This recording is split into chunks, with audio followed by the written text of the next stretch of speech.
So this project is, I put it in as being fun because the guys who created it really had the most amazing time doing it, setting it up and filming, but it was for a really, really serious issue of human rights. And again, we might think, oh, human rights, how do you make that a sort of, how do you engage people with that? How can we do something that's fun and playful? Now, the actual film that they created isn't fun necessarily. It's very poignant and quite serious. But the guys who did it had a lot of fun doing it. So I'm going to run the film so you can sort of see what they created.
Thomas and Rob did that project. It was a concept for Amnesty, but we actually shared that with a human rights organisation here in the UK to encourage them to do something in real time as an experience in a public space, and then use that concept to create change.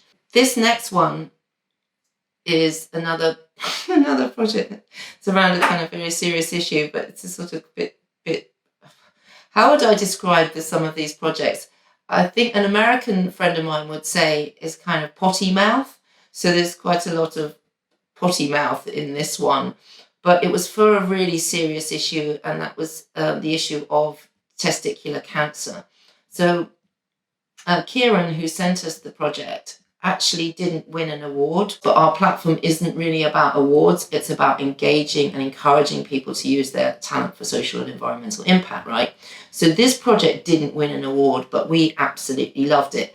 It's quite a clunky animation, but I'll play it and then I'll tell you what we did with the project afterwards. Balls. Also known as nuts, nads, plums, baby makers, bollocks, knackers, ghoulies and family jewels. Whatever you call them, they're yours and you need to look after them. So, grab your balls, or have someone else grab them for you. Squeeze them, not too hard. Are they normal? If not, you need to see a doctor. 6 men are diagnosed with testicular cancer every day in the UK. That's around 2,200 men every year. You need to grab life by the balls, your balls, and check yourself. You need to love your balls. But there is some good news. 98% of us survive. Those are pretty good odds, so check yourself regularly and catch it early. Increase your chances of survival. You need to be a man and say bollocks to cancer. So that was Kieran's concept, and again, we thought it was just lovely. Get people running around in their underpants to raise awareness for testicular cancer just felt right to us. But I think this is kind of quite telling. Again, Kieran tried to create his own brand, like to create his own charity, whereas if he had looked, he could have seen that there are charities already out there that are working in this field of testicular cancer. So we know this charity called Movember. You might be familiar with them. They basically get people across the world to grow moustaches, men obviously, or women if you're like me, to grow moustaches in November to raise, originally it was to raise awareness for testicular cancer. They've now branched into men's mental health. So anyway, we shared that campaign with the guys at Movember, and they, like us, absolutely loved it. So what happened was Kieran went in and did an internship with them. He was in his second year. They then created this campaign. This is one of the images, very different from his own style, but they launched that, I think, in 2016 or 17, and it went out across a number of different universities, and it created impact.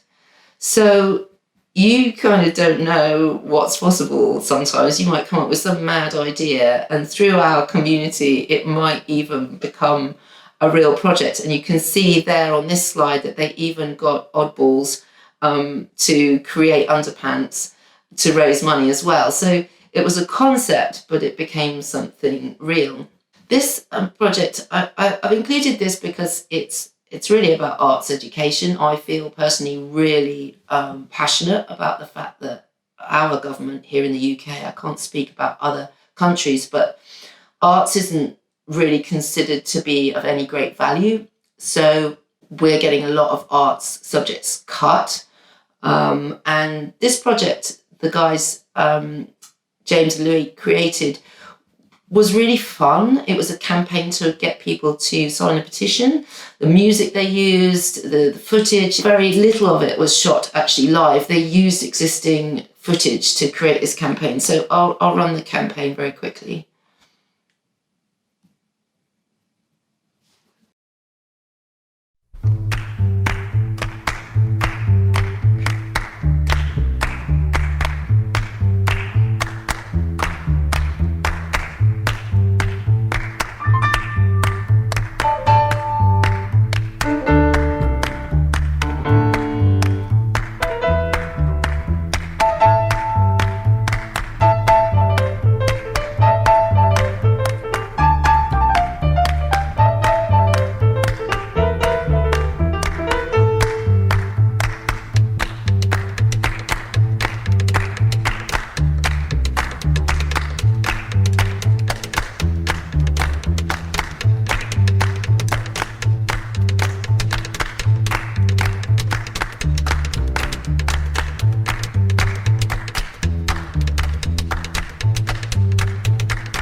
So you get the idea of that. Again, I think a lot of that, the kind of fun behind it is the music. So music's a really powerful way to engage people.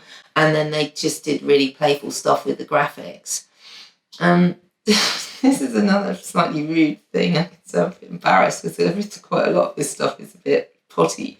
potty mouth. But yeah, Matt, I wish I had the film for this, and I don't. He entered our awards a couple of years ago, and I didn't have a copy of the film, but it was absolutely really, really genius as well. And it changed the whole course of his career. So again, Matt identified the fact that there was over 100,000 cases of sexually transmitted diseases in the UK. At the same time, he also noticed that for some weird reason, we have cock and balls, excuse that, sort of graffitied in our community everywhere, right? And so what Matt noticed was that at his local bus stop, and you can see that at the dark image with the white, drawing, remained on the bit of the wall by his local bus stop for weeks and weeks and weeks. And so what he thought was that this stuff just doesn't get painted over very quickly, and he saw an opportunity to create a campaign that could engage people around safe sex, kind of by stenciling messaging over that. Now, I'm not encouraging any of you to go out and start graffitiing, because that's obviously illegal.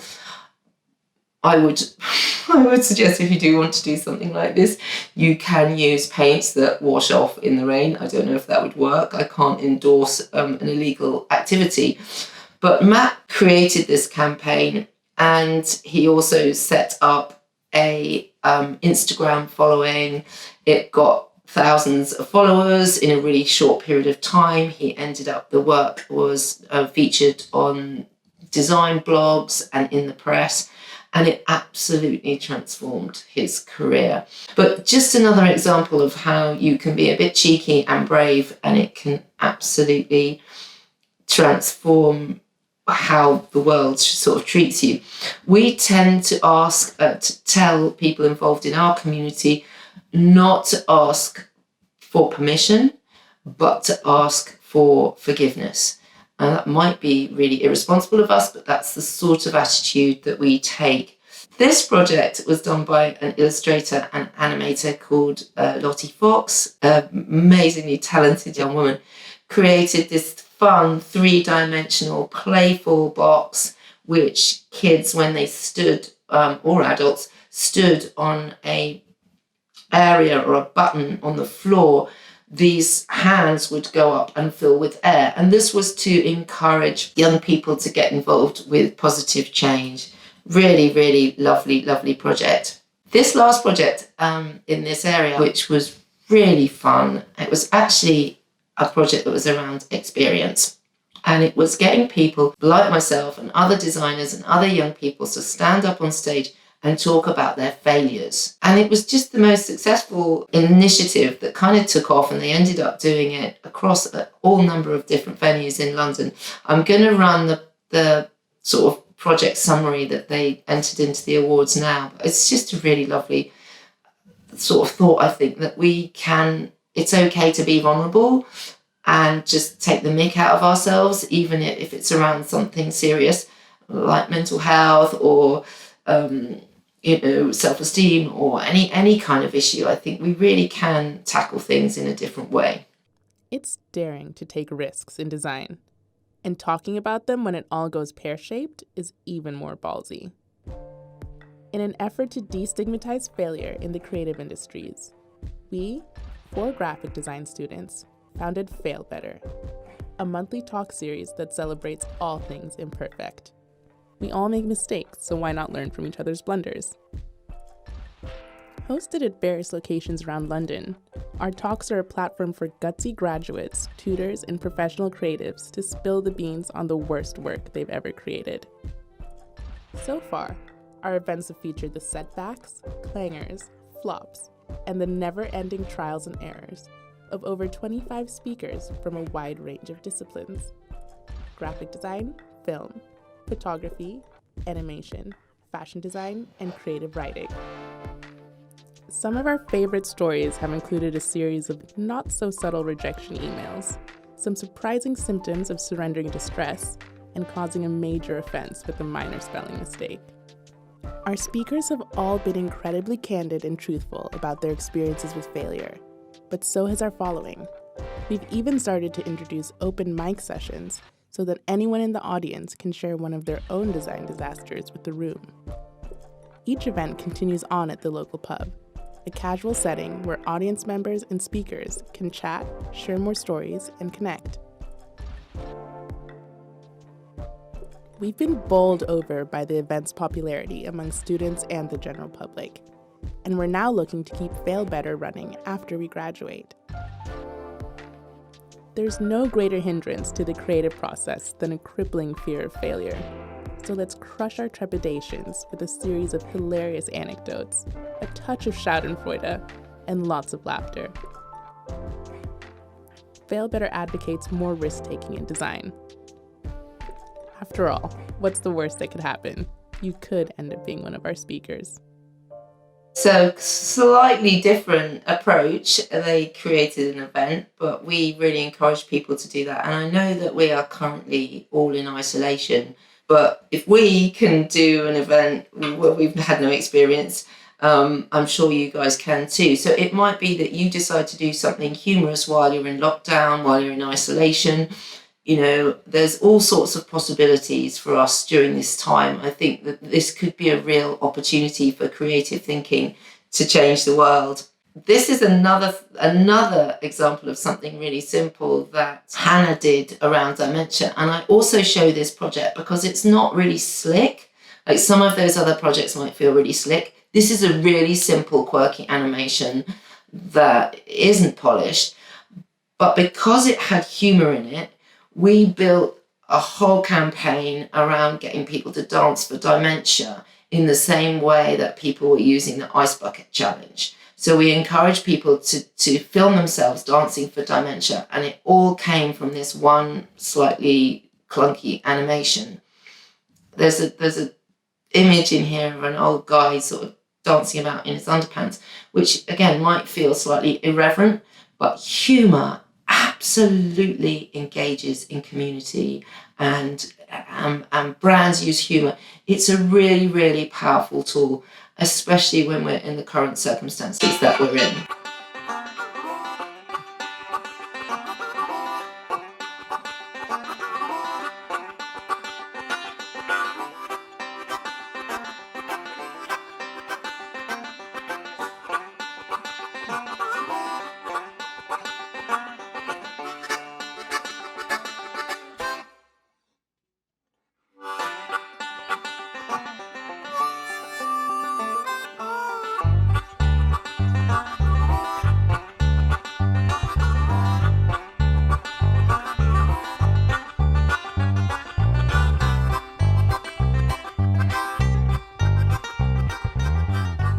This project was done by Polly. It's a really, really silly project. She is a fashion designer, actually.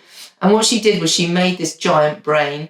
I'm going to run just a tiny bit of her film, but she ended up having the project featured in the local paper and all sorts of great things. But it was a really silly, silly idea. I'm carrying this giant sad brain and I'm trying to get people to help me carry it. It's encouraging people to share the weight of the mental problems and come together as a community.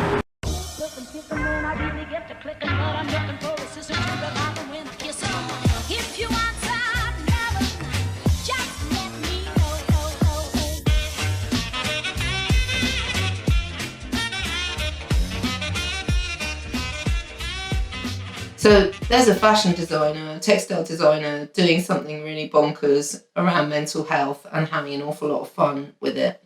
Lucas, I met in Oslo actually, and he's an amazing human being.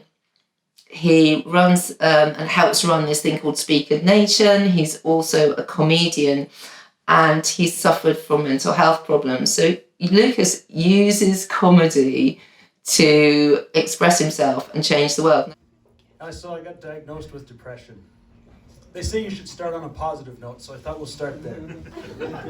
No, but really, I went to see my psychiatrist about 10 years ago, and I go sit down in his office. It's this dark, little, dingy place, and he looks at me over his creepy little glasses after he's looking at his little notepad. He says, "You, son, are struggling with depression."